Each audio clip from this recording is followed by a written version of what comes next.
WNBA Commissioner Cathy Englebert is facing growing scrutiny after new revelations surfaced about her controversial decision to sell a percentage of the league back in 2022. According to Front Office Sports, Engelbert led a $75 million capital raise by selling a 16% stake in the WNBA, a move now widely criticized as a costly mistake. The sale, based on a $468 million valuation, is now seen as drastically undervaluing the league, especially as newer team valuations and investor deals suggest the WNBA could be worth several billions of dollars today. Insiders claim major questions remain about how the $75 million was actually used, raising concerns about transparency and financial mismanagement. Even more damaging, Engelbert was booed during the WNBA Finals, signaling fan frustration with the league's leadership amid these revelations. At the heart of the controversy lies the WNBA's ownership structure, now described as muddy following Engelbert's deal.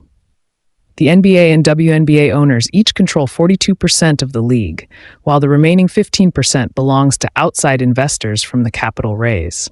This complex ownership division is reportedly complicating ongoing collective bargaining, CBA negotiations, which could shape the future of player salaries and revenue sharing. Reports indicate that a new CBA proposal currently under discussion includes a supermax salary near $850,000 and a veteran minimum around $300,000, more than triple the current pay scale. While some see this as progress, others argue that players deserve multi-million-dollar contracts given the league's rising popularity and commercial success. The proposed salary model would remain tied to revenue performance, meaning players would only see pay increases if the league meets certain financial targets, a system that many consider outdated and unfair given the recent explosion of fan engagement, much of it driven by stars like Caitlin Clark. Engelbert's decision-making is also being compared to that of Unrivaled, a startup women's basketball league that recently secured funding based on a $340 million valuation, despite having far smaller attendance and ratings.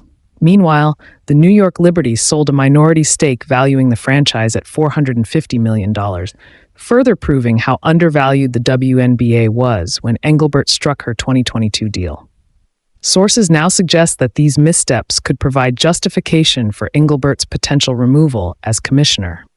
One insider noted, "It's looking spooky for Cathy," as pressure mounts for accountability and transparency from both players and team owners.